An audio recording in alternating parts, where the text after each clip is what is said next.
इस वक्त हम मौजूद है शायद मुकाम द्रंग में। अगर इस वक्त ईद उल अज़हा का चौथा दिन है, तो आज चौथे दिन भी यहाँ पर जो अच्छी खासी तादाद, अगर हम यहाँ पर लोकल सयाहों की बात करें या जो बाहर से यहाँ पर सयाह है, अच्छी खासी तादाद इस वक्त भी शायद मुकाम द्रंग में मौजूद है। या इसके अलावा अगर हम गुलमर्ग की बात, सनसफाल की बात करें, बाबा ऋषि की बात करें, टंगमर्ग में भी अच्छी खासी तादाद जो इस वक्त लोकल सयाहों के साथ साथ जो बाहर से यहाँ पर सयाह है, उनकी तादाद यहाँ पर मौजूद है।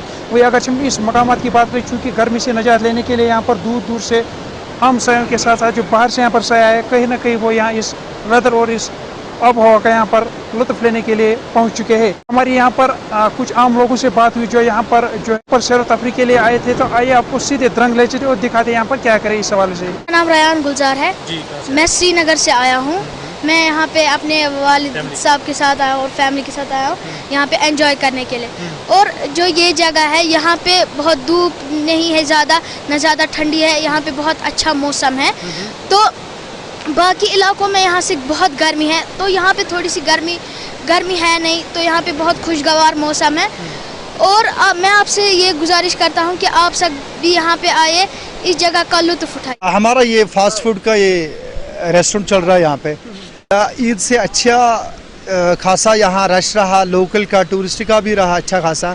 और हम लोगों से यही गुजारिश करते लोग आए यहाँ, ये अच्छी जगह है और देखने की लायक जगह है और बहुत शांति जगह है। और टूरिज़्म को भी इसके ऊपर थोड़ा बढ़ावा देना चाहिए।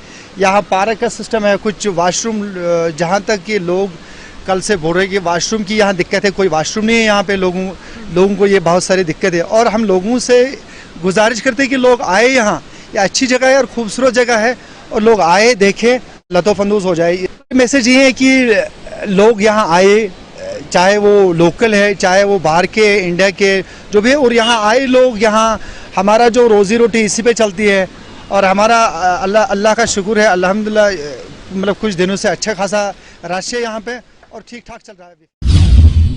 जिस तरह से आपको बताऊं कि आज हमने गवर्नमेंट मेडिकल कॉलेज की जो ओपीडी है उसका दौरा किया और काफ़ी दिनों से लोगों की कंप्लेंट वहां से आ रही थी कि जो गवर्नमेंट मेडिकल कॉलेज की ओपीडी है उसका जो ड्रेनेज सिस्टम है वो बहुत खस्ता कंडीशन में है और काफ़ी दिक्कतों का सामना लोगों को करना पड़ रहा है जो लोग वहाँ पे इलाज करने के लिए आते हैं। इसी सब पे बातचीत करने के लिए मेरे साथ जुड़े हैं सीनियर जर्नलिस्ट नसीर अहमद खोड़ा साहब, इनसे बातचीत करते हैं। सर, क्या बताना चाहोगे, जिस तरह से आज हमने गवर्नमेंट मेडिकल कॉलेज का जो ओपीडी है उसका विजिट किया और वहाँ पे जो कंडीशन देखी हमने, बद से बदतर उसकी हालत है, जो ड्रेनेज सिस्टम है बहुत बुरी कंडीशन में है, तो क्या बताना चाहोगे? देखिए, लोग जो शिकायत करते हैं इस ड्रेनेज सिस्टम की, जो गवर्नमेंट मेडिकल के जो एफिलेटेड है, तो मैं समझता हूँ कि उनका जो गिला है, शिकवा है, उनकी जो मुश्किलात है वो हक बजानिब है। क्योंकि हमने खुद अपनी आंखों से देखा कि वहाँ का जो ड्रेनेज सिस्टम इतना नाकिस है। नाकिस होने के अगर गवर्नमेंट मेडिकल कॉलेज जो कि एक बहुत बड़ा इंस्टीट्यूट है, जिसको मतलब काफ़ी प्रेस्टिजियस इंस्टीट्यूट होता है, अगर वहाँ का ड्रेनेज सिस्टम इतना नाकिस है तो आप क्या तवक्का कर सकते हैं कि दूसरे यहाँ पे जो इदारे हैं तो उनकी कंडीशन क्या हो सकती है। लेकिन एडमिनिस्ट्रेशन ने इस तरफ अभी तक कोई ध्यान नहीं दिया, चाहे वो म्यूनसिपल कमेटी का मामला हो, चाहे वो गवर्नमेंट मेडिकल कॉलेज के जो अथॉरिटीज़ हैं, उनने शायद उसकी तरफ कोई तवज्जो नहीं दी और उनको चाहिए था कि इस पूरी मसले की तरफ तवज्जो दें, ताकि इस जो मशहूर और मारूफ जो गवर्नमेंट मेडिकल कॉलेज डोडा है, इसका नाम कहीं गंदगी और दूसरे गलाजत के उस फहरिस्त में शामिल ना हो। देखिए, लोगों से जब हमने बातचीत की, लोगों का ये भी कहना है कि खुद बीमारियों को दावत दी जा रही है। जो यहाँ का अमला है गवर्नमेंट मेडिकल कॉलेज का, उनको इस पे ध्यान देने की बहुत ज़्यादा ज़रूरत है। उसके अलावा अगर हम बात करें, उसी का जो रास्ता है गवर्नमेंट मेडिकल कॉलेज का, शाम के टाइम रास्ता पहचानना बहुत ज़्यादा मुश्किल हो जाता है, क्योंकि स्ट्रीट लाइट्स जो वहाँ पर लगाई गई हैं वो आज की डेट में बिल्कुल डिफंक्ट है। जो हमारे पास तस्वीरें भी आई हैं और हमने खुद भी कल विजिट वहाँ पर किया है। तो इस हवाले से क्या बताना चाहोगे, जो कंसर्न महकमा म्यूनसिपलिटी है या गवर्नमेंट मेडिकल कॉलेज का अमला है, जो यहाँ के एडमिनिस्ट्रेशन को क्या करना चाहिए? देखिए, गवर्नमेंट मेडिकल कॉलेज का जो मतलब आसपास का एरिया जो है, वहाँ पे तो स्ट्रीट लाइट्स जो है वो नस्ब है, इसमें कोई शक नहीं है। म्यूनसिपल कमेटी ने की या खुद जो मेडिकल कॉलेज अथॉरिटीज़ हैं उन्होंने वहाँ नस्ब करवाई, वो है। लेकिन उनकी देखभाल, उनकी लुक आफ्टर या मतलब उनकी देख रेख करना ये उनका ही काम था। लेकिन जब पेशेंट यहाँ से जाते हैं, उनके अटेंडेंट जाते हैं, आम लोग जाते हैं, या रात को कहीं इमरजेंसी पड़ती है तो वहाँ अंधेरा छाया रहता है। अंधेरे की वजह से उनको पता नहीं चलता है, कहीं मतलब कीड़े मकोड़े भी होते हैं, सांप बिच्छू होते हैं, दूसरी चीज़ें होती हैं जो कि इंसानी इंसान के लिए खतरा का बाइस बन सकती है। तो इस किस्म की चीज़ें वहाँ पे होती है, और बजाय उसके कि वहाँ अंधेरा दूर करते तो उन्होंने इस तरफ कोई अभी तक तवज्जो नहीं दी। हमारी गुजारिश है लोगों की, यहाँ की अवामी जो शिकायत है, अवामी हल्कों का मानना है कि कम से कम गवर्नमेंट मेडिकल कॉलेज और म्यूनसिपल कमेटी को ये चाहिए कि वो उन लाइट्स की तरफ पूरी ध्यान दें जो कि डिफेक्ट पड़ी हुई हैं, और काफ़ी अरसा से डिफेक्ट, ये नहीं है कि 5-10 या 2 महीने हुए, ये काफ़ी अरसा हुआ, कई महीने हुए इसमें। तो उनको चाहिए था कि ये बड़ा अहम मसला है और अहम मसले की तरफ वो फौरी तवज्जो करें। चलिए, बहुत बहुत शुक्रिया हमसे बात करने के लिए। तो साफ तौर पे देखा आपने कि किस तरह से इन्होंने बताया कि गवर्नमेंट मेडिकल कॉलेज के जो इर्द गिर्द जो स्ट्रीट लाइट्स लगाई गई हैं वो आज की डेट में डिफंक्ट पड़ी हुई हैं। कुछ जगहों पे है जो है वो लाइटें जलती हैं मगर उनकी हालत भी बद से बदतर है। मुझे उम्मीद है एडमिनिस्ट्रेशन इस पर ध्यान देगी। जो उसके बाद जो ड्रेनेज सिस्टम का हालत है वो भी बहुत बद से बदतर हालत उसकी है, चारों तरफ से गंदगी के अंबार लगे हुए हैं। मुझे उम्मीद है कि म्यूनसिपलिटी इस पर ध्यान देगी, जो कंसर्न महकमा है। और अभी हम आए थे प्रिंसिपल जो गवर्नमेंट मेडिकल कॉलेज के हैं उनसे खास बातचीत करने के लिए, मगर वो यहाँ पे मौजूद नहीं है। मुझे उम्मीद है कि इस पर वो भी ध्यान देंगे और जल्द से जल्द वहाँ की जो दिक्कत है उसको हल किया जाएगा। फिर इससे क्या बताना चाहोगे, आज की डेट में लोगों को बहुत ज़्यादा परेशानी आ रही है? देखिए वसीम जी, पिछले दिनों ईद थी, तो ईद पे जितने भी हमारे पास, एक तो मेन पावर बहुत ज़्यादा कम है। हमने इसके बारे में डायरेक्टर साहब को भी लिखा है कि हमारे पास मेन पावर कम है, क्योंकि हमारे 13 से 17 वार्ड हुए हैं लेकिन मुलाजिम हमारे पास वही हैं, उनमें से 5-6 मुलाजिम जो है रिटायर हो चुके हैं। तो हमने डायरेक्टर साहब को भी लिखा था कि हमारे पास मेन पावर कम है, लेकिन ईद के बावजूद हमें ज़्यादा फोकस था कि जितनी भी मस्जिदें और जितने भी हमारे वार्ड हैं, जिन जिन वार्डों में मस्जिदें हैं, अच्छा उधर से ये कुर्बानी की ईद थी, खलों का भी मसला था, तो इसमें हमारे जितने भी स्वीपर थे, जितने भी सफाई कर्मचारी थे, ये सारे लगे थे साफ सफाई। और इनमें कई जगह हम नहीं पहुंच पाए, लेकिन अगर आपके नॉलेज में या मेरे नॉलेज में ये बात आई है तो ऐसी बात नहीं है कि ऐसा कुछ हो कि गंदगी कहीं जमा हुई हो गई, हम जल्दी से जल्दी इसको साफ कर देंगे। उसके अलावा हम स्ट्रीट लाइट्स की बात करें, हम देख रहे हैं कि बहुत टाउन के अंदर हम देख रहे हैं बहुत सारी जगहों पर ऐसा है कि डिफरेंट वो लाइटें पड़ी हुई हैं, कब तक वो ठीक हो जाएंगे? और लोगों को काफ़ी ज़्यादा परेशानियों का सामना करना पड़ा, आने जाने में काफ़ी ज़्यादा दिक्कत आ रही है रात को। तो इस हवाले से क्या, कब तक वो ठीक हो जाएंगे? देखिए कई जगह तो ऐसा है कि जहाँ LED लाइटें लगी हैं, LED लाइटें किसी वक्त भी खराब हो सकती हैं, ऐसा नहीं है कि लाइटें नहीं लगी हैं। जैसे पिछले दिनों ईद से एक दिन पहले किसी गाड़ी वाले ने हमारी एक केबल ही वार्ड नंबर 13 और वार्ड नंबर 14 के बीच में से उड़ा दी थी, लेकिन हमने कल छुट्टी नहीं थी, ईद पे लड़के घर गए थे, कल जब वो आए तो सबसे पहले हमने वो रिस्टोर की। और उसके अलावा भी जो आप बोल रहे हो कि OBD की साइड या कहीं भी अगर ऐसी कोई दिक्कत है तो हम आज ही एक ऑर्डर निकालते हैं कि जितने भी हाई मास्क लाइटें और प्लस गलियों में जितनी भी लाइटें हैं वो जल्दी से जल्दी ठीक करवा देंगे। इस वक्त प्रेजेंट सिचुएशन ये है कि जो आपको मालूम है 823 जो है इसमें अमाउंट सैंक्शन हुआ है, इसमें पैकेज 1 है। पैकेज 1 में फ्रॉम श्रीनगर टू डेलिना, लेकिन आप समझिएगा उसमें एक्सक्लूड होता है पटन का बाईपास, वो पैकेज 2 में होगा।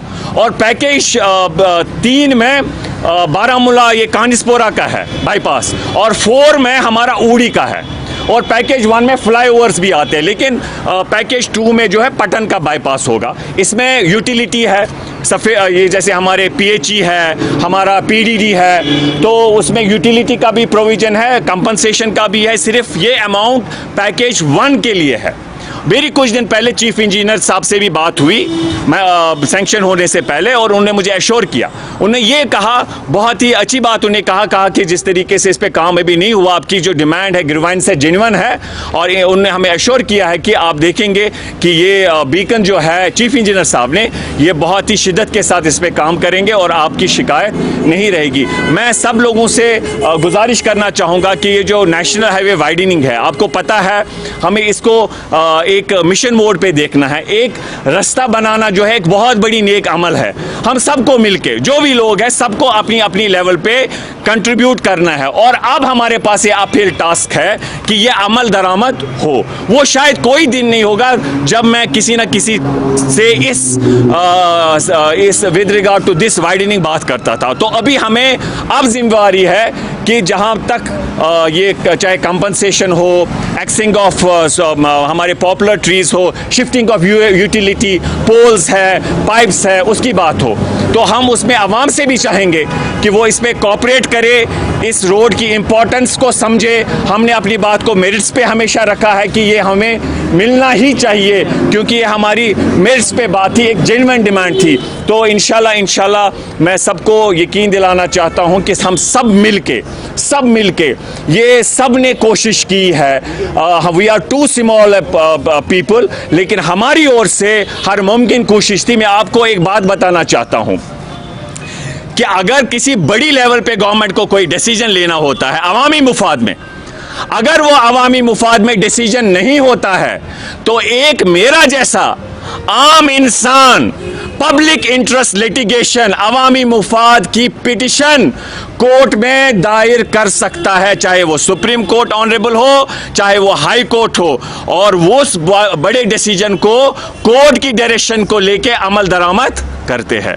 तो इसलिए हमें इस बात का एहसास है कि अगर हम सारे मिलके हर सतह पे कोशिश करेंगे, मुझे लगता है इंशाल्लाह जो हमारी जो एफर्ट्स होंगे वो इंशाल्लाह रिजल्ट ओरिएंटेड होगी। हमारी उम्मीद है कि कुपवारा, सोपोर, बांडीपोरा, एक इसी तरीके से जो पुंछ का इस वक्त चल रहा है टंगमर्ग से, और इसी तरीके से बाकी जो रोड है इंशाल्लाह उन पे अमली तौर काम शुरू हो जाएगा, वॉर फुटिंग बेसिस पे काम शुरू हो जाएगा। ये मैं लोगों को कहना चाहूँगा। बहुत सारे पूछते हैं, इसमें नेशनल हाईवे एक्ट है, उसमें ये प्रोविजन है 3A, B, C, D, G तक, उसमें कंपनसेशन क्या क्या प्रोसेस है उसी में सारा है। तो इंशाल्लाह ये इसमें प्रोसेस चल रहा है नेशनल हाईवेज एक्ट में। इंशाल्लाह आप सारे मिलके कोशिश करेंगे, इंशाल्लाह लोगों की जो देरी ना मांग थी इंशाल्लाह ये रिड्रेस होगी। शुक्रिया।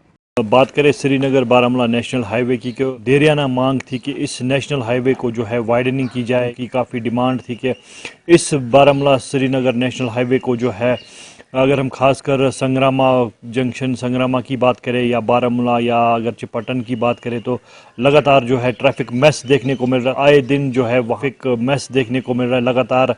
अगर देखा जाए आधे घंटे या 1 घंटे का सफ़र जो है वो घंटों में तय होता था, और उसके चलते काफ़ी देर से जो है लोगों की यही डिमांड थी कि इस श्रीनगर बारामूला नारबल से लेके बारामूला तक जो है इसको रोड वाइडनिंग की जाए, ताकि ट्रैफिक में जो है ट्रैफिक का इजाफा, जो ट्रैफिक का दबाव है उस पे जो है कंट्रोल पा सके की जाए। तो नारबल से लेके जो बारामूला तक ट्रैफिक मैस देखने को मिल रहा है, खासकर अगर हम पटन इलाके की बात करें या संग्रामा इलाके की बात करें, तो काफ़ी देर तक जो है ट्रैफिक मैस देखने को मिल रहा है, लोग परेशान देखने को मिलते हैं। तो उसके चलते जो है काफ़ी देर से जो है लोगों की डिमांड थी इस रोड पे जो है वाइडनिंग का काम स्टार्ट किया जाए, ताकि लोगों को जो है राहत मिल सके, या जितने भी सफ़ेदों के दरख्त जो वहाँ पे लगे हुए हैं जो कि 100-150 साल पुराने हैं, उनके चलते आए रोज़ जो हद से देखने को मिल रहे, चाहे तेज़ हवाएं हो, आंधी हो, तो उसके चलते जो है वो एक्सीडेंट्स देखने को मिल रहे थे। तो काफ़ी ज़्यादा डिमांड थी लोगों की कि इन पेड़ों को काटा जाए, या वाइडनिंग के हवाले से बात की जाए तो वाइडनिंग की जाए, ताकि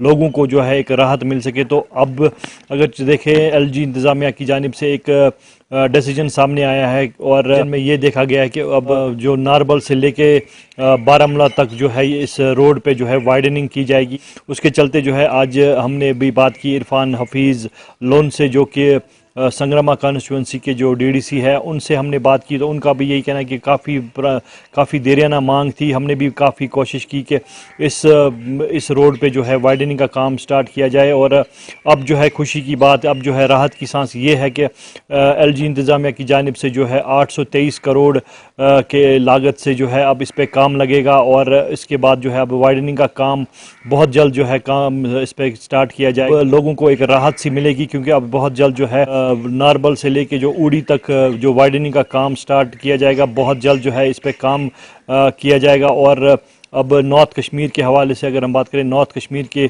लोगों को जो है बहुत जल्द राहत की सांस मिलेगी, क्योंकि लगातार ट्रैफिक मैस देखने को मिलता था, आए दिन एक्सीडेंट्स देखने को मिलते, इस पे जो है बहुत जल्द काम स्टार्ट किया जाएगा। 823 करोड़ के एस्टिमेट से जो है अब इस पर बहुत जल्द काम स्टार्ट होगा। और नॉर्थ कश्मीर की बात करें तो नॉर्थ कश्मीर के लोगों को जो है बहुत जल्द राहत मिल सकेगी। बार एसोसिएशन सांबा इस प्रेस कॉन्फ्रेंस के माध्यम से अपनी बात हमारी गवर्नमेंट ऑफ जम्मू कश्मीर के समूह रख रहे हैं कि रजिस्ट्रेशन विंग और एडमिनिस्ट्रेशन विंग जो हमारे सांबा डिस्ट्रिक्ट में काम कर रहे हैं वो एक दूसरे के विंग में हस्तक्षेप कर रहे हैं और स्पेशली एसआरओ ऑफिस विजयपुर में जो रजिस्ट्रेशन हो रही है वो मनमाने और इलीगल तरीके से हो रही है। कहने का तात्पर्य ये है कि वहाँ पे जिस तरीके से रजिस्ट्रेशन का प्रोसेस चलाया जा रहा है वो किसी भी सर्कुलर या नोटिफिकेशन के आधार पे नहीं, उनकी अपनी मर्जी और अपने रेट के अकॉर्डिंग चल रहा है। जो इसमें सबसे बड़ी बात यह है कि जो स्टाम्प ड्यूटी होती है जिसके आधार पर लोग किसी लैंड को लेते हुए कोई अपनी स्टैम्प ड्यूटी पे करते हैं, वो स्टैम्प ड्यूटी लोगों के या सर्कुलर के आधार पे नहीं लग रही है, वो एसआरओ के मन मर्जी से लग रही है। फॉर एग्जांपल कि जैसे कि अभी एक लेटेस्ट सेल डीड हुई है एसआरओ ऑफिस विजयपुर में ही, जिसका शीर्षक था तरसेम कुमार, जो दर्शन कुमार के फेवर में हुई थी। उसमें बीरपुर विलेज जो म्यूनसिपैलिटी एरिया में फॉल नहीं करता, उसमें 3 मरले की एक ट्रांजैक्शन हुई। वहां पे रेट जो था वो सर्कुलर रेट के अकॉर्डिंग कम था, लेकिन उन्होंने वकील साहब को मजबूर किया और साथ में ही पार्टी को मजबूर किया कि वहां पे कमर्शियल लैंड उसको मेंशन किया जाए। सर, अगर वो कमर्शियल लैंड नहीं है, कन्वर्जन नहीं हुई है, क्योंकि वो ले नहीं रहा है कमर्शियल पर्पस के लिए, तो वो डीड में क्यों लिखा जाए? और उसमें कमर्शियल रेट एक्स्ट्रा लगवाया गया। और एक्स्ट्रा लगवाने के नुकसान ये है सर कि वहां पे कंसीडरेशन अमाउंट मेंशन होगी, और वो जो कंसीडरेशन अमाउंट मेंशन होगी वहां पे ये चीज एक्सेप्ट होगी कि हमने वो अमाउंट रिसीव की है, और एक्चुअल में उसने वो अमाउंट रिसीव नहीं की होती जिसने बेचा हुआ होता है वो लैंड, और उसको उस चीज के ऊपर टैक्स स्ट्रक्चर ज्यादा पड़ेगा, उसको टैक्स पेनल्टी ज्यादा पड़ेगी। तो इसलिए वो स्टैंप ड्यूटी भी ज्यादा होगी और टैक्स भी ज्यादा पड़ेगा बाद में। और इसलिए ये सारा का सारा जो प्रोसेस है वो सर्कुलर रेट के आधार पर नहीं चल रहा है, और जो चल रहा है वो उनके अपने मर्जी से चल रहा है, और इससे लोग जो हैं वो ज्यादा हताश हैं। और वहां पे जो जिस तरीके से काम किया जा रहा है, एक और है कि मार्केट वैल्यू या मार्केट रेट को नहीं देखा जा रहा है। हम कोई भी रजिस्ट्रेशन जब टाइप होती है तो पहले उनको चेक करानी पड़ती है, चेक करा के वो डिसाइड करते हैं कि अब रेट कौन सा लगेगा।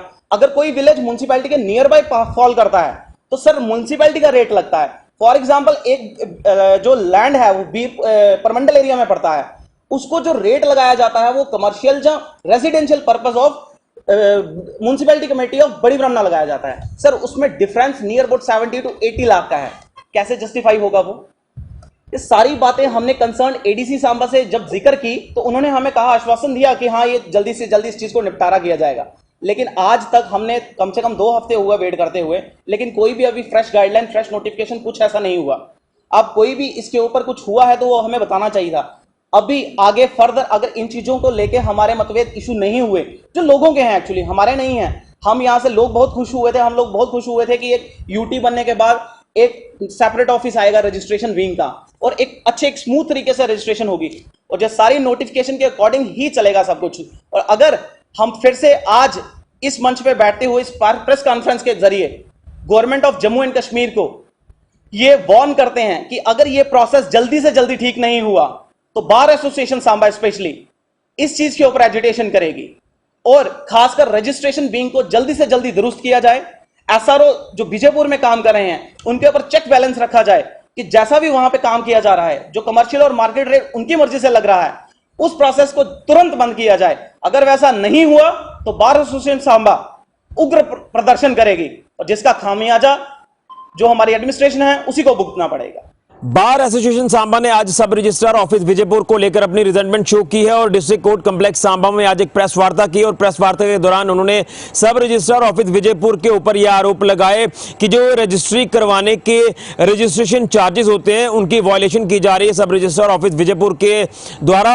उन्होंने एग्जाम्पल देते हुए ये कहा कि जो लैंड चाहे वो इरीगेटेड है, नॉन इरीगेटेड है, जो म्युनिसिपल दायरे के बाहर है, तो उसके भी कमर्शियल रेट जो वो लिए जा रहे हैं, यानी उसके भी कमर्शियल रजिस्ट्री चार्जेस लिए जा रहे हैं, जो कि एक पब्लिक के ऊपर भी बोझ पड़ रहा है और खासतौर पर वकीलों को भी काफी ज्यादा सफर करना पड़ रहा है। उन्होंने ये साफ तौर पर कहा कि कुछ ऐसी जमीनें हैं जो म्युनिसिपल दायरे के बाहर हैं, लेकिन जब उनकी रजिस्ट्रेशन करवानी होती है तमाम लोगों ने, तो जो म्युनिसिपल दायरे के रेट्स हैं वो रेट जो वो उन जमीनों के लिए जा रहे हैं जो म्युनिसिपल लिमिट के बाहर है। इसको लेकर उन्होंने अपनी आपत्ति जताई है, विरोध जताया है, और तमाम वकीलों ने यह कहा कि हमने जिला प्रशासन सांबा के अधिकारियों से भी मिलकर यह गुहार लगाई है कि इसके ऊपर संज्ञान लिया जाए। और बताया गया है कि एडीसी सांबा से जब इन तमाम वकीलों ने मुलाकात की इस पूरे मसले को लेकर, तो एडीसी सांबा ने एक आश्वासन दिया कि हम इसको लेकर जो वो कोई ना कोई हल जरूर निकालेंगे, इसका निपटारा जरूर करेंगे। यानी वकीलों ने साफ तौर पर कहा कि जो सरकारी रेट्स फिक्स किए हुए हैं रजिस्ट्री के, उसकी कहीं ना कहीं वायलेशन होती हुई नजर आ रही है। यह आरोप तमाम वकीलों ने लगाए हैं। तो कहीं ना कहीं आप देखना यह होगा कि प्रशासन किस तरह का संज्ञान लेता है। और वकीलों ने तो यहां तक ये चेतावनी दे दी है कि अगर इसके ऊपर कोई भी सुनवाई वकीलों की नहीं होगी तो वो आने वाले दिनों में उग्र प्रदर्शन करेंगे। इसकी जिम्मेवारी प्रशासन की होगी कि जो सरकारी रेट्स हैं रजिस्ट्री करवाने के, रजिस्ट्रेशन फीस चार्जेस है, उनकी वायलेशन ये होती हुई नजर आ रही है, जिसको लेकर प्रशासन को संज्ञान लेना होगा। और अगर नहीं लिया तो वो प्रदर्शन करेंगे। ये रिजल्टमेंट आज शो की गई है। तमाम डिस्ट्रिक्ट कोर्ट सांबा के जितने भी वकील हैं, बार एसोसिएशन सांबा है, उन्होंने यहां अपना विरोध जताया है प्रेस कॉन्फ्रेंस करके। अब देखना यह है कि क्या कुछ मध्यस्थता का दौर निकलता है और कहां जाकर जो बात ये रुकती है। यानी अगर दोनों पक्षों की बात करें, प्रशासन की और वकीलों की, तो क्या कुछ इसमें नतीजा निकलता है ये तो आने वाले वक्त में पता चलेगा। अगर सुनवाई नहीं होती तो तमाम वकीलों ने कहा है कि हम यहां पर एक उग्र प्रदर्शन करने के लिए मजबूर हो जाएंगे। तो ये मामला साफ तौर पर यही नजर आता है कि अगर मान लीजिए कि अर्बन और रूरल एरियाज है, तो अर्बन जो कि म्युनिसिपल लिमिट में है और रूरल जो कि म्युनिसिपल लिमिट में नहीं आती, और जो जमीन यहाँ गांव देहात में है, तो उसके भी अगर चार्जेस रजिस्ट्री करवाने के जो रजिस्ट्रेशन फीस है वो म्युनिसिपल दायरे के लिए की फीस ली जाएगी, तो ऑब्वियस सी बात है कि यहाँ पर लोगों को काफ़ी ज़्यादा मुशक्कतें झेलनी पड़ेंगी। यानी रजिस्ट्री करवाने के जो चार्जेस हज़ारों में होंगे वो कहीं ना कहीं लाखों में आ जाएंगे जब उसे कमर्शलाइज कर दिया जाएगा। तो इसी तरह की आपत्ति जो जताई जा रही है कि एक तो लोग भी सफ़र करेंगे और वकील भी सफ़र करेंगे। ये कहीं ना कहीं चिंता का विषय। इसको लेकर क्या कुछ संज्ञान लिया जाता है ये तो आने वाले वक्त में पता चल पाएगा। फिलहाल के लिए ऋषि को जुड़िया, जगरूनपुर 7 न्यूज़ की।